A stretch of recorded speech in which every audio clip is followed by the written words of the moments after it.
Normally, people think that Vedas are developed only for mantra and ritual of the religious thing. Rather, one should try to understand that why Hinduism created so many gods and goddesses, and what is actually the need of that.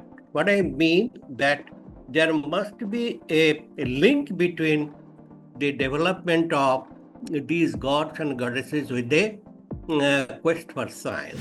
The first question that they ask, the universe and the supreme creator, whether they can get it, where? The realization of mystical knowledge in religious ritual from the Rigveda all the time question this. To desire to seek understanding, discover new information, and to expand intellectual horizon.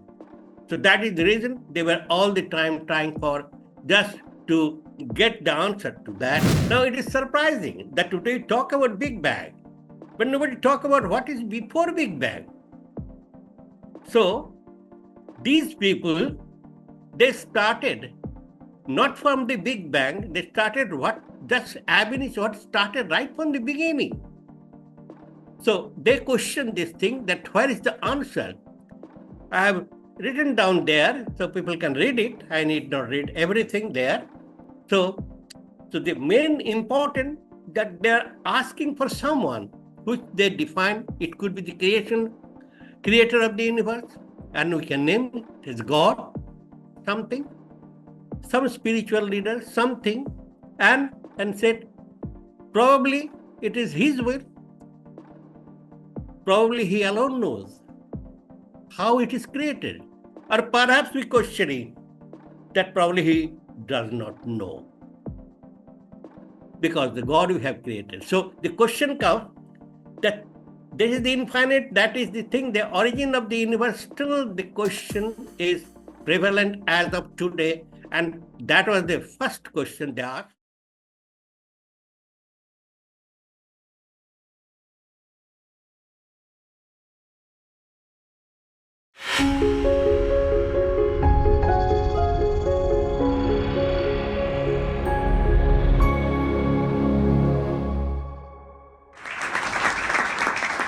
Chemistry, my title is Chemistry, Hindu Chemistry, obviously. And I would start with right from the subtitle with the Vedic religion. Normally, people think that Vedas are developed only for mantra and ritual of the religious thing. Rather, one should try to understand that why Hinduism created so many gods and goddesses, and what is actually the need of that. What I mean that there must be a link between the development of these gods and goddesses with the quest for science. So before directly going to this part, first I try to narrate that the background under which we are talking. The background, there are several stories from the West that the Aryan came from outside, but today it is now almost clear it is not the case. With the last quaternary glaciation period, where it is written there, probably 110,000 years ago, covered areas of northern hemisphere, including the Himalayas. That is already published in Science. It's a good journal. Such glaciations create the origin of Arctic home of indigenous Aryanism. Now, here the Aryanism is, you have to understand that what we talk, it is Arya. And what Arya means, meaning that is yoga, Samanjana, Mahan, as interpreted by Pilak and Golwalkar. So that's we understand. There is nothing like Aryan is something like Yoga, Samanjanak, and Mahan. When the glaciation ended 15,000 years ago, thus began the Vedic civilization during the Proto-Neolithic period, which is something like 14,500 years ago. So that is the background from where we don't know, but those people, they started to do something, and that developed some science. And I want to start with the ab initio, with that part of thing, not discussing anything like that. This is the chemistry, this is the art, and nothing like that, nothing that sort of. So now the civilization that progressed, normally you can classify it in three big subsections. That is 10,000 BCE, that is the pro-Harappan Rigveda. That is the time, the arrow mark is there, that one can have a look. And then comes the 5,000 roughly, that is the Ramayana, the arrow mark is there. And then 3,500 BCE, the Mahabharata, where at that time the mighty Saraswati river disappeared. Now, the context of this thing, we have to think all those. Now here, this Sindhu river still, we know that is there, and there is a mark with the green trace, that is the missing Saraswati river. You can try to see there is a pale yellow mark. That is the mark that where we talk about this civilization which grew up. The question now comes that why people prefer that part? That is important. Why that part? Why not on the bank of right in the Indus River? Why not the left part or the right part? Why so deep there? They started doing this cultural civilization. Why? It has got something genuine that one can understand. Now, that is the geologic time scale, that is from the stone, bronze, iron age. And the migration to Vedic Harappan civilization based on riverbank settlement. And we know this is the direction: Sindhu, missing Saraswati, Ghagra and Sarju, Yamuna, Ganga. This is the way. Normally, people move from one place to another.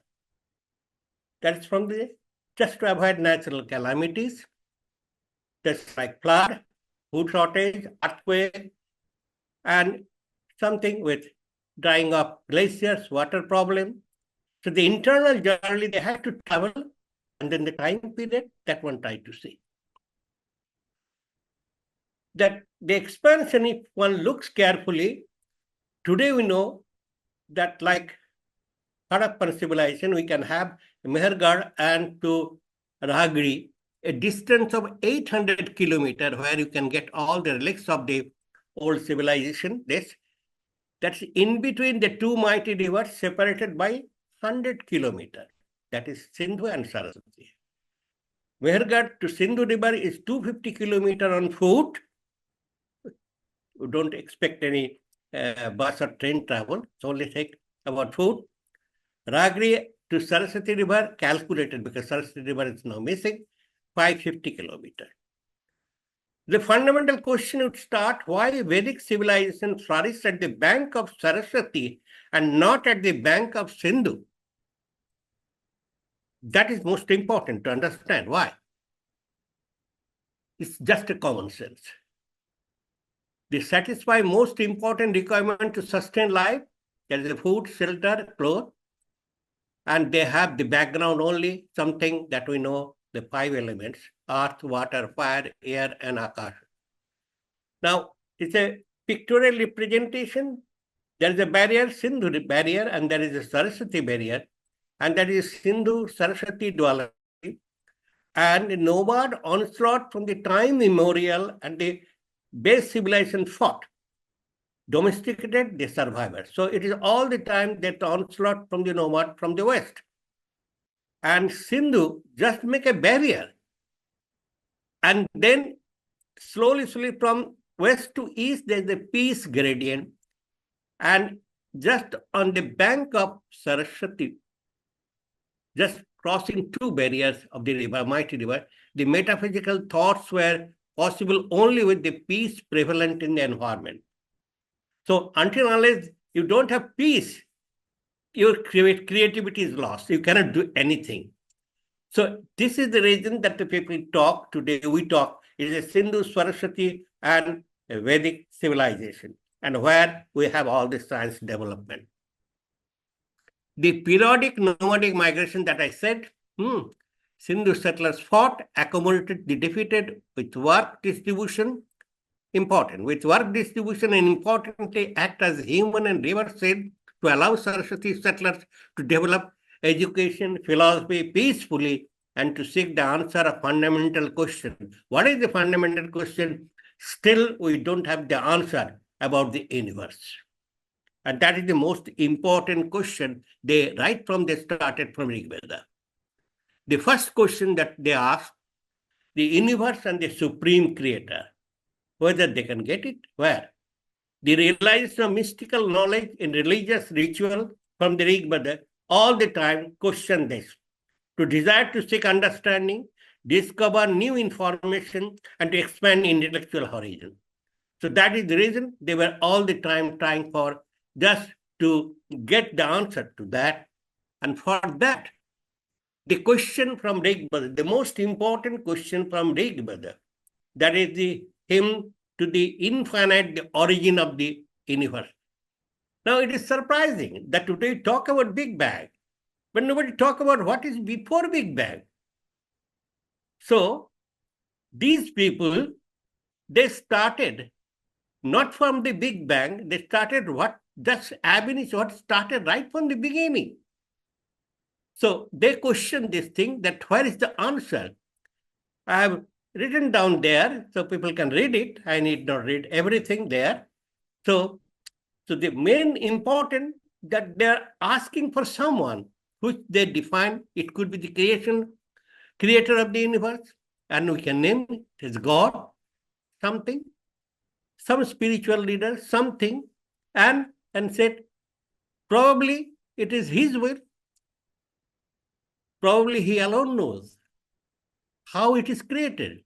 Or perhaps we question it, that probably he does not know.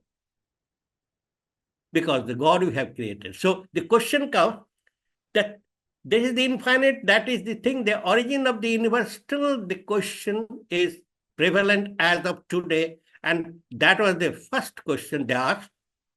And with that curiosity, they started to develop their philosophy. So what they did at that time, it's a need-based proto-science. I'm talking about proto because it is the primitive form. There's nothing like anything, no lab mark, no computer, nothing. So it is only thinking and observing the world. Just the observation, simply. So the proto-science, the subdivision of science didn't appear at the scene. So today we talk about chemistry, physics, all these things. There's nothing like subdivision. The division of science is only modern artifact and have no relevance to divide it like caste and creed that we do today, the human to human, as we do for no gain, but maybe for selfish attainment. So I may be superior in sub-branch, this sub-branch, not the totality that what is actually the science. So all matter is composed of 5 elements, this much they understood. And they named it at the Pancha Mahabhuta, which are comprised of the properties of earth, prithvi, water, jal, fire, tejas, air, vayu, space, akash. And these are, because they have done it, because these are all observable. Just by observation, they try to understand that what, in where we stand, what is the surrounding. And that is the important. From there, they try to isolate. They try to get the information about everything what is happening. So observation is the most important thing. They try to develop this. In the Vedas, each deity is the manifestation of a particular knowledge or earthly natural force. That is the thing. They try to have each particular knowledge, they just assign the name of a natural force, name of a god. That is probably this particular deity, this particular god has created this thing. So thus polytheism started in Vedic religion. So we developed so many gods and goddesses not only because of this, because it is something like today we can think of in our parliament. We distributed all this portfolio to different ministers, something like that. Right from they started in that way, that they can study the entire thing if we can divide the each and every aspect to a particular deity and with respectfulness, that whatever is there in this universe, all are adorable and all are good in that way. So a sanctity is right now they have introduced for these knowledge. So that is the basic of Vedic religion, and the so many gods and goddesses they created in that way. Now, interestingly, polytheism, I just Mark Twain once they said that India is fortunate because all other countries are paupers because they have only one god. India is the only millionaire in that sense that we have so many gods and goddesses. What the German philosopher Nietzsche observed, with piety and knowledge of the Veda, nothing is impossible. So that's important. That they acquire, that everything is possible. That was the supreme thing that they can think of, and we can think of, or our forefathers, they could have thought in that way. The documentation is the main issue in our entire thing. Now, how we can document, how we can record it? The question is, there was no paper, no pencil, nothing was there. Forget about computer, other thing. So, invocation of goddess of speech, that is in Sanskrit, Bak or Swar. And deity associated with the river, they got a much, that is Saraswati, abilities to purify and to nurture fertility. So they assign a goddess Saraswati, that is that for the speech and for everything, for any education, anything like that. All those good things qualified in the form of Saraswati. So they are synonyms in that sense. Now, the missing profession to record. So what to record? Shruti. When we got Bak, when we have voice, when we have the learning sensation, then we can record Shruti. Someone would speak, someone going to listen. And these are important. This knowledge acquired by great sages, which spread from the Rigveda to Yajurveda, Samaveda, and Atharvaveda under the influence of time, is known as Shruti or Brahmana. That is, the Shruti or Brahmana is the record. That is inside from there. So from generation after generation, they carried this. The question was, there is something that most of the things probably were lost. Sorry. But nevertheless, if you look to the Vedic script, noted around 3500 BC, but before that, only Harappan script reported some 6000 BC, old, as a tablet. I've just put a tablet. There's some notations are there. But compare Rigveda with over 10,000 slokas cannot get documented in such tablet. How we can do that? So what to write? How to write? Therefore, Shruti started. So I depend that how the Shruti developed in that sense. They have no other alternative but to percolate, but to transfer their acquired knowledge only via this type of Shruti. However, much later, the documentation from Shruti that started. What is the documentation? That's clear. The round design of letters of many South Indian script, Tamil, so for example, an adaptation to the use of palm leaves, and angular letters like Vedic Sanskrit could tear the leaves apart. So according to that, that is the reason the Tamil language is older than Sanskrit, the people say, because you can scribe it to this palm leaf. It's all rounded. So you can easily maintain that thing. But in Devanagari script, the Sanskrit script is so with a sharp angle that all palm oil would be completely torn off. According to the ancient Indian wisdom, the Vedas are called Shruti, which means that the mantras of the Vedas were directly heard by the ancient Indian sages within their physical body and without the aid of any external instrument. Why? Then comes Bhujar Patra.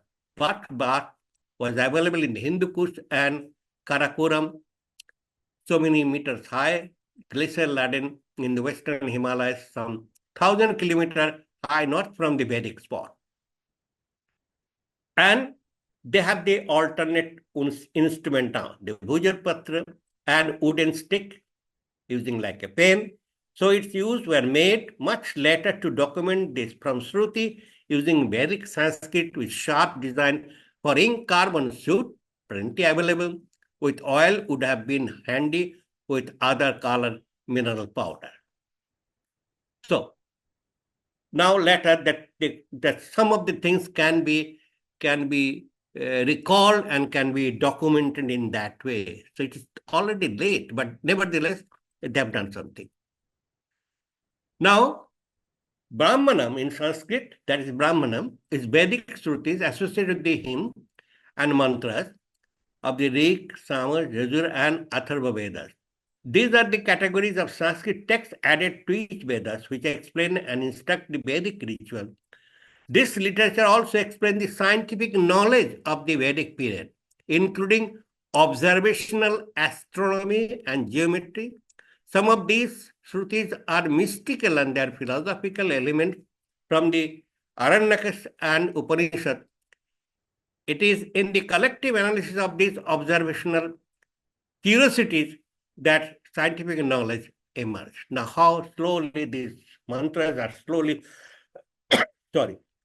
changing to scientific.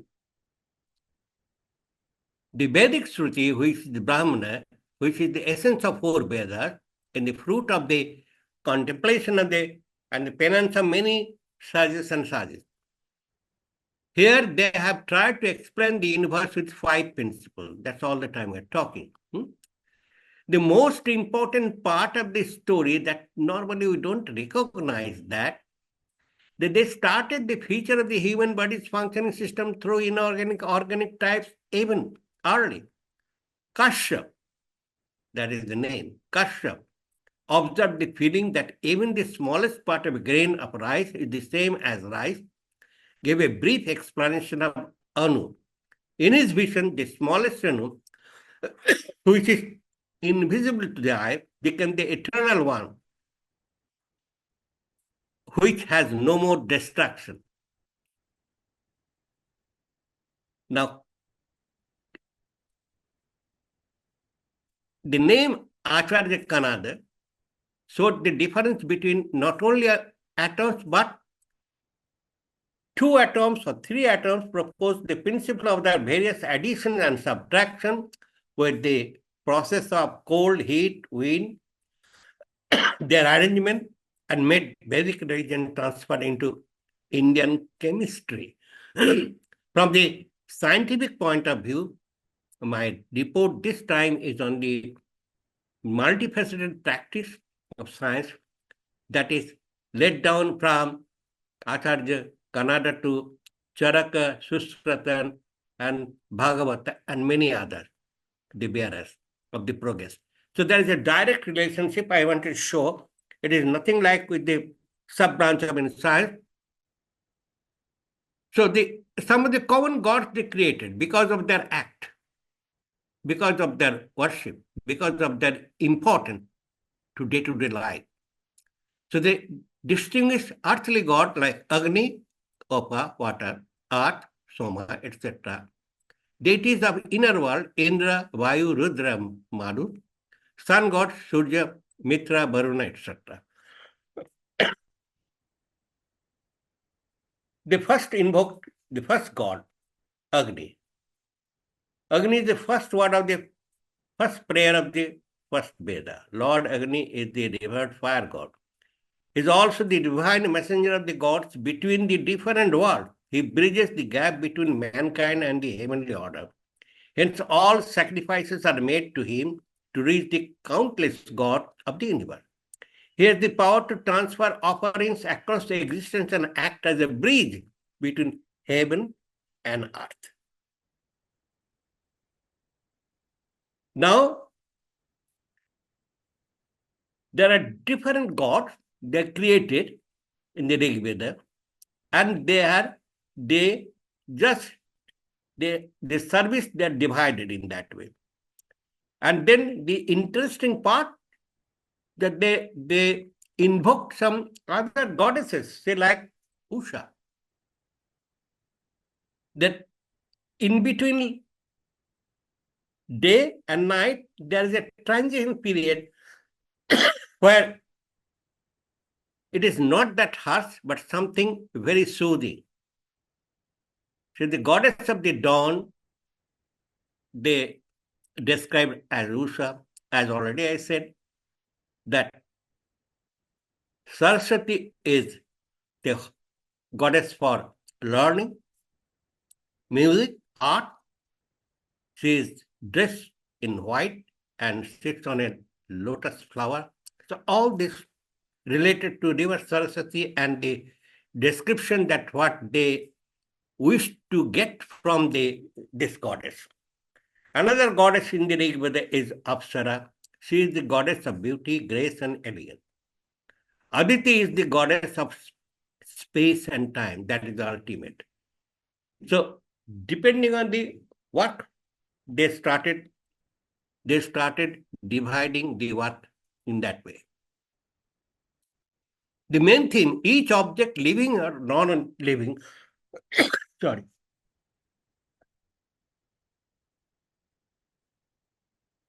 is the manifestation of supreme and all to be respected and worshipped. So, any prevalent object is seriously studied by observation to be classified, and the knowledge so developed is only transmitted by ritual. A long time gap prevailed and what we could learn. That is the problem. Sometimes we couldn't do much. The development of chemical science in isolation cannot be classified from the overall knowledge developed during the period, something from 14,500 BC to 5,000 BC, representing Sindhu Saraswati Vedic civilization, ending with the Mahabharata war. Now, interestingly, we should appreciate the materials used in their dress, ornament, tools, and weapons and art, reflecting mastery in science. And to our surprise, even in today, some we maintain, we use that, which they have discovered. Even today, we practice, we use it. I want to show. Now, the chemical science started to develop the Vedic period term Rasayana. The meaning of the term in Sanskrit is composed of two parts, Rasa and Ayana. Rasa means fluid or juice, Ayana means the path. Together, the path of the juice. How we can get juice. Now, what is juice? So, the unique health drink, Somarasa, that is described, is the creation of applying chemical knowledge from the available ingredients. That's one to note: earth, water, fire, air, and ether. From there, they could collect something, they do something to get the somarasa, and that is something like they treat it as amrit, that is the elixir of life. Unfortunately, its composition remains even unknown today. Okay. The Vedic chemistry is science of fluid or rasa. It is performing art. Rasa Tantra and chemical laboratory is defined as Rasakriya Shala. That is the laboratory, chemical laboratory. To drive in search of Amrita and the other part, philosopher's stone. Now, philosopher's stone, as we narrate, that you touch anything and it is going to change to gold is not. It is just a way of thinking. It is something, can you transform something worthless to worthful? Can you get something from throw away things, something very better, something to be useful? That is the philosopher's stone. That is a technique. That today that we talk about material science, the development, and that has no boundary of any science like physics, chemistry, mathematics. It's all together. So they thought in that way, the philosopher's stone and Amrita. That is the two ways. But the Rigveda, there is a description of Soma. I have also put that in Sanskrit, though I am not that much conversant in Sanskrit. But then the translate is there. We drank Soma from fresh fruits, distillate like milk, as Amrita for physical strength, achieve control over senses, became immortal. What our enemy can do to us? God, what even violent people can do to us? I mean, by drinking this, nobody can do any harm to us. Now, there is some correlation, Soma to today's somatology. The somatology is something, definition, the study of the physical body. That is the modern science. A science of human includes the study of material substances. So from the somatology or from Soma or Semrasa, you can directly have a relation with the Atharva Veda, and that is related to Ayurveda. And I can directly relate Ayurveda to Kannada. And what Kannada is, Rishi Kannada did, the outcome of that is immediately followed by Charaka, Sushrata, and Bhagavad. So this is something that I want to cover. Now, a simple demonstration. They could differentiate pure copper, pure iron, and bronze.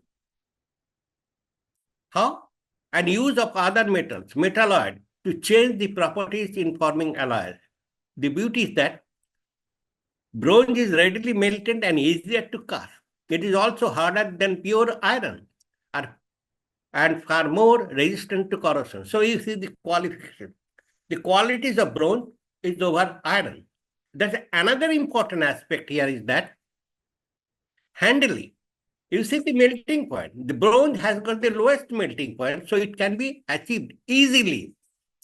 Compared to gold, a bronze, copper has higher melting temperature, so you cannot handle that. Iron is even higher. So they have to wait for that. So they started, why not to start with bronze?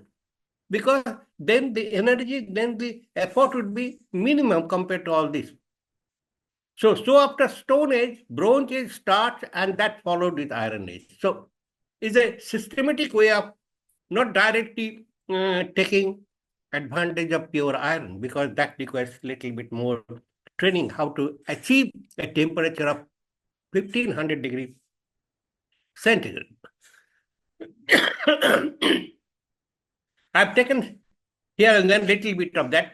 The jewelry reflecting chemical knowledge material, that the decoration of the jewelry and other things, the Indus Valley, and all this colored material they have bought from natural those pigment they have used. They knew that whether lapis lazuli is there, all these things they can use it. They knew that how they can incorporate those things there. So they have used that.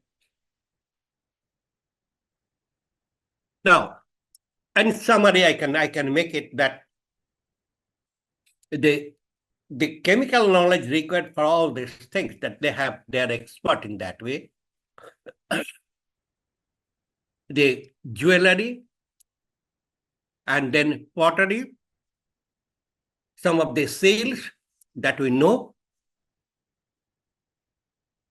stone statues, bronze casting, even terracotta, and weaponry. So all require chemical materials, how to process that, and that is the material chemistry as of today.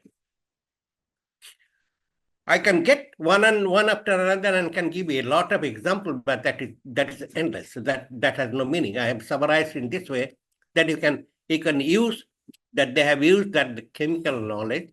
Not only that, with other things together, because during those days there is no sub branch of science as today we know, and they have done those materials.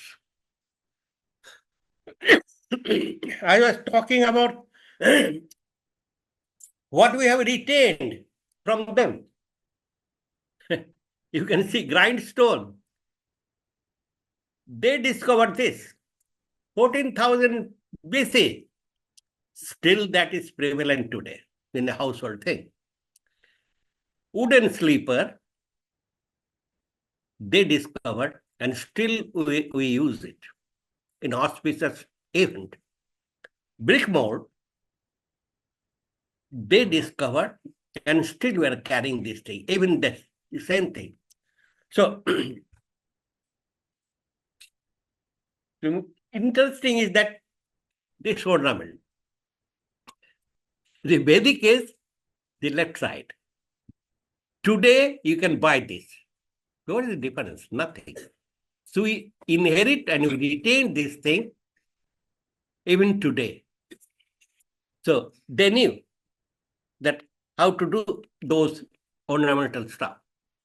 Now the Mahabharata and Ramayana recount many examples that indicate our ancestor had knowledge of nuclear energy thousands of years ago. The description of weapons such as Brahmastra and Pasupatastra. Proper documentation of Indian science of today should investigate such aspects with modern scientific views. Some sites are abandoned due to high radioactivity. I have one. The excavation of Harappa site discovered skeletons scattered the city's people were shut lying unburied in the streets of the city, and these skeletons are thousands of years old, even traditional archaeological standards. So, what could cause such a thing? They did the bodies not decay or get eaten by wild animals. Furthermore, there is no apparent cause of physically violent death. A skeleton had a radioactive level 50 times greater than normal.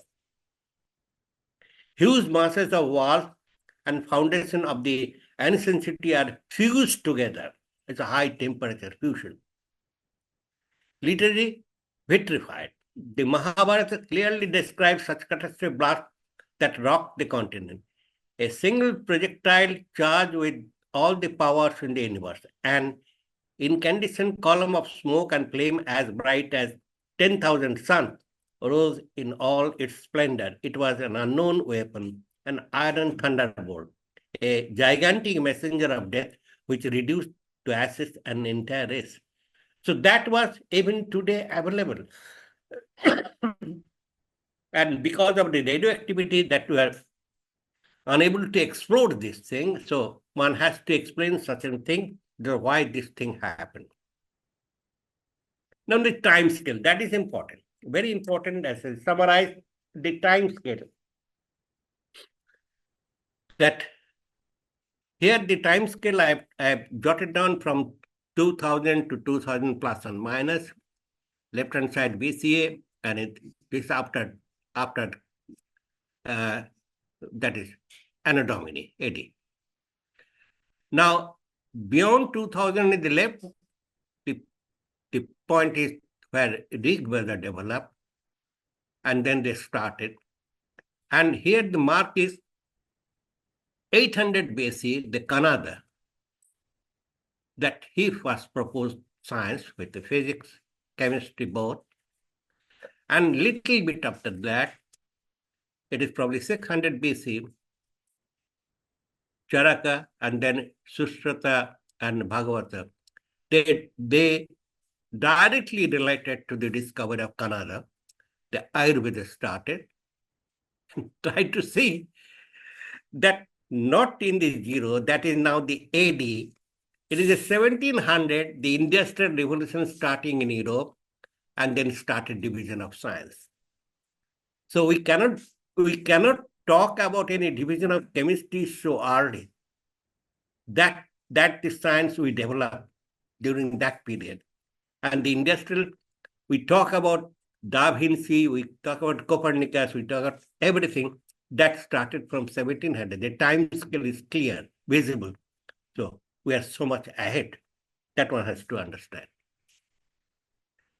So there's a story about, and I'm happy to say that today I'm talking something to an institute which is rightly in Gujarat. And Gujaratis probably they are not aware, Kanada or Kashyap, he belongs to Gujarat. That's important. That one should understand. They should boost that they they talk about. So, as a child, Kashyap once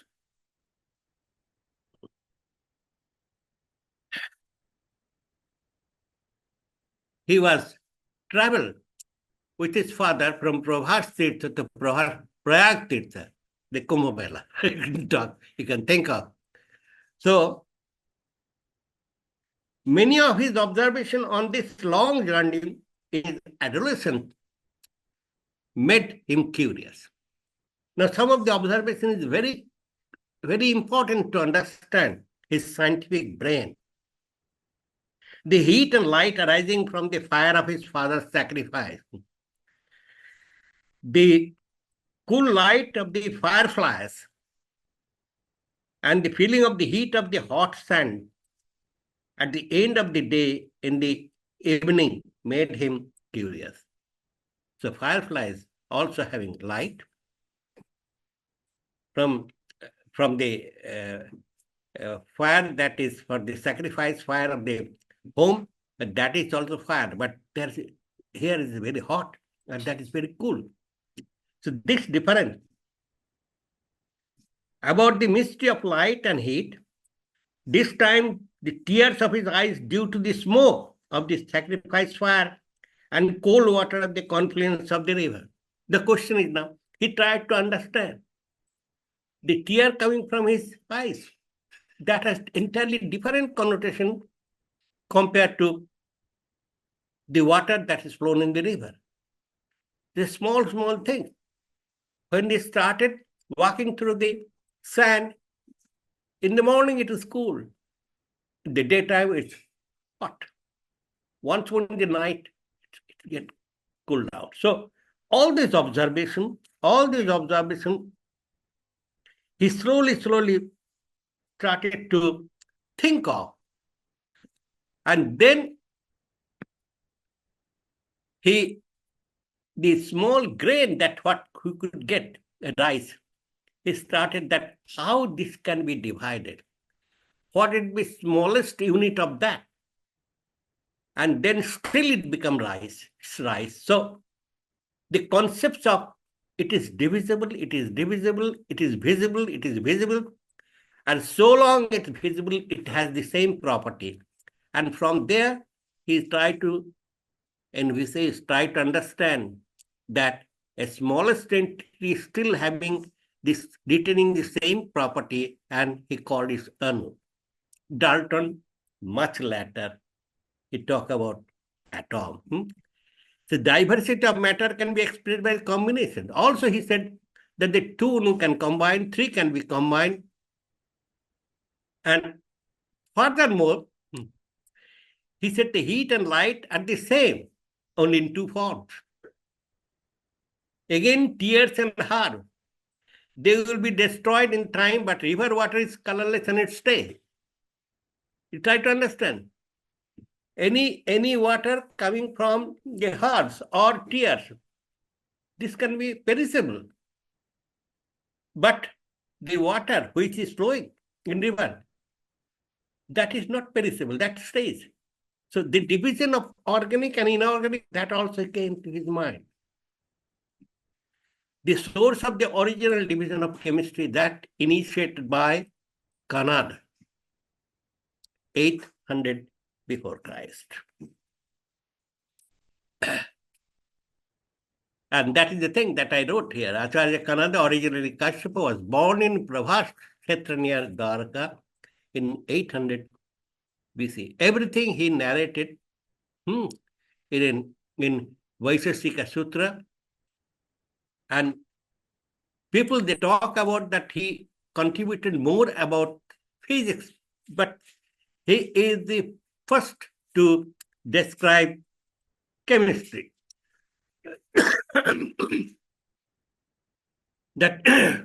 that his important understanding of the chemical change, that a fruit unripened to ripe, this is a phenomenon. It is not reversible. A clay, when it is just made and put on fire, and then when it is completely fired, it's different things. So this transformation that he could make it. And these are the things that he could understand, and he tried to classify that all these things, the vegetables have only water, insects have water and fire, birds have water, fire, earth, and air, and humans who are at the top of the creation have a sense of ether. A sense of ether. Now, what is mind? Time, space, and mind. That is the human they have. He theorized that gravity is responsible for the fall of object to earth. A unique person, Canada. Now comes the dual property. Various sections of Vaiseshika Sutras reveal Canada very consistently use his framework of definitely observing matter to the effects of motion. When the universe comes standstill at the end of cosmic cycle, matter does not perish. The matter keeps. Matter may be something like a black hole or something, I don't know. But he was thinking in that way. So entire collection of thought process that Kanada alone, he thought this thing and he wrote this thing in sutras. This thing. So the dual property. Modern scientific theories and practices have their root, and then with all those subdivisions are now changes.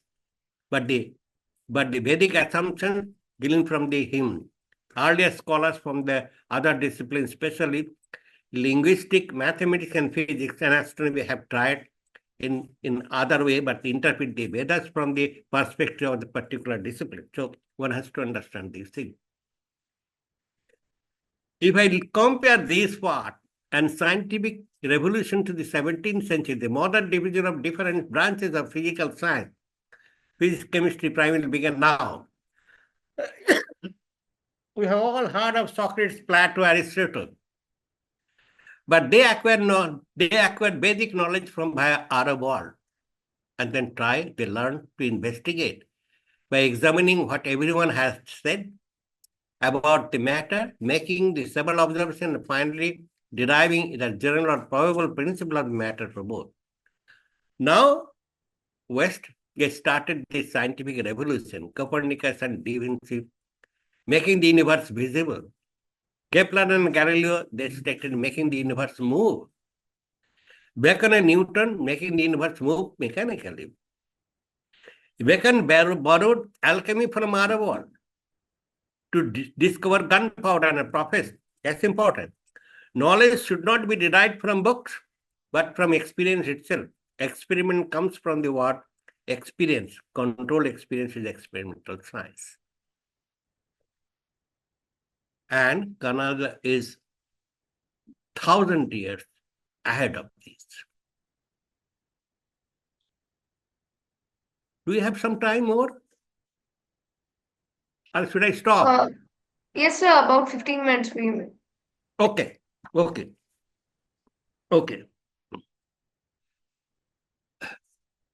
So, The Vedas acquired the great sagas of ancient times containing the mystical knowledge and understanding of the universe. Now today is Ayurveda. They started to talk about some of the human pathology and imbalance of dosas and found in the Ayurveda. Now, Ayurveda is offshoot of the Atharva Veda, and I'm not going to talk much about these things because now I don't want to go deep to the what is called biochemical methods and medicinal things because they are practiced. But the important part is that the trial, the three person that whom we name about the development of healthcare and medical things that is the Atri Vidyalaya. So Atri Charaka school of Ayurveda, the oldest Ayurveda. Here we talk about the Charaka Samhita. So what actually the Charaka Samhita means? We have no idea about that. Oh, sorry. That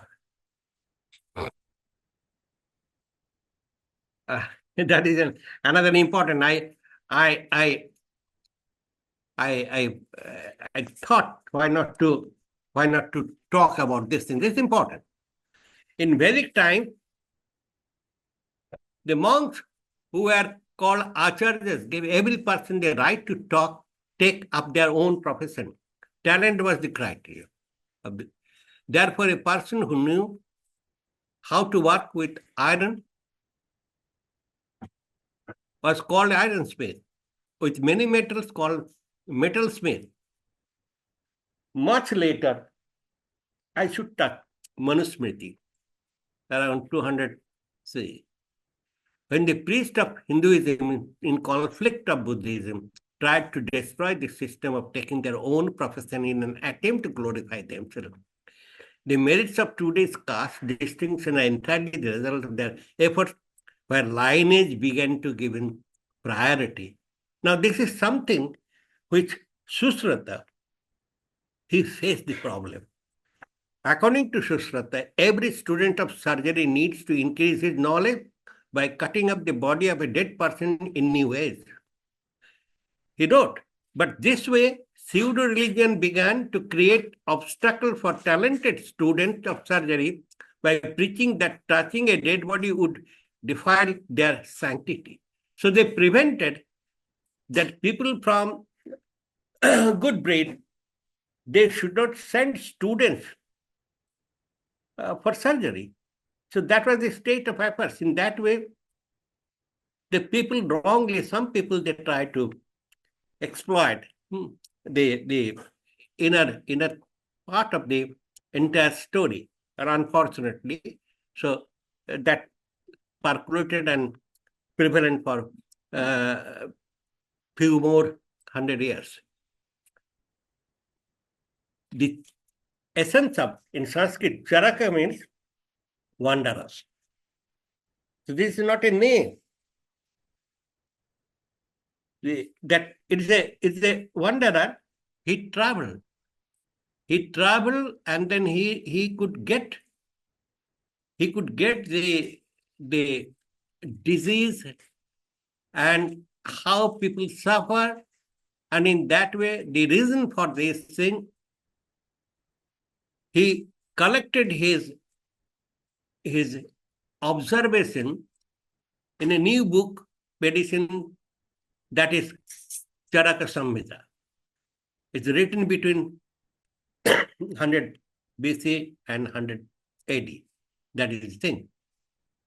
So a logical discussion of the disease, other things, the important part is even today that we practice, that what should be the best thing that you should do. About the qualities of a doctor, the qualities of nurse, the qualities of patient, cleanliness, other things, entire thing, that should be the instruction, and that is still prevalent today. And that is the Sushruta collection. I am going to skip some of the things because it will be too much for. So, again, I refrain to discuss the details of chemical knowledge, as that way it was never developed during Vedic period. It is Kanada who tried to translate the Vedic hymn to the inner observable science, based on his the proto-modern science in all subdivision rapid development. So, at the end, I must say or chant Om Sahana Bhavatu Sahano Bhunaktu Sabirjang Karvavahe Tejasvi Navadhi Tamastu Mahavid Vishavahe Om Shanti Shanti Shanti. The meaning is Om together may we two move. Two means teacher and student. Together may we two release our studies. Together may we perform our studies with vigor and concentration. May what has been studied by us be filled with the brilliance of understanding leading to the knowledge.